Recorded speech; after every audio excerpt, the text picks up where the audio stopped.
तो हेलो दोस्तों, welcome to my video. दोस्तों, होली का माहौल है। सभी स्टारों का होली का जो सॉन्ग है आ चुका है, लेकिन अभी तक वो मज़ा नहीं आया हुआ है होली वाला, जो कि हमें इंतज़ार है पवन सिंह का होली वाला गाना। क्योंकि उनका जो भी फैंस है उनका भी इंतज़ार है कि उनका कब होली सॉन्ग आए। लेकिन सब कोई जानता है कि वो एक अभी लंदन में है, अभी कुछ भी नहीं हो सकता है जब तक वो लंदन से वापस ना आ जाए फिर इंडिया फिल्म शूट करके।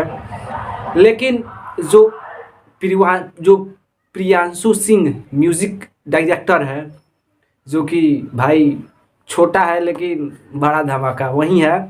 बहुत सारा जो अभी पवन सिंह का जो भी लोकगीत आ रहा है, जो भी गाना, उसमें सारी म्यूज़िक वहीं दे रहे हैं। उन्हीं वहीं वीडियो कॉल पे और पवन सिंह बात किए हैं। जी हाँ, पवन सिंह बोला है कि अब आप लोग तैयारी करिए, हम आएंगे और झटपट रिकॉर्डिंग करके वीडियो शूट करके, चूँकि होली भी अब धीरे धीरे निस्कार रही है और हो जाएगा।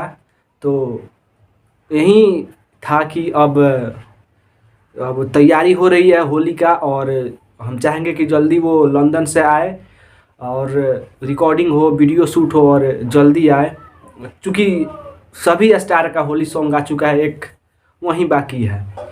यदि वीडियो पसंद आया हो तो चैनल को सब्सक्राइब, लाइक, शेयर जो भी हो करिए, और मिलते हैं नेक्स्ट वीडियो में।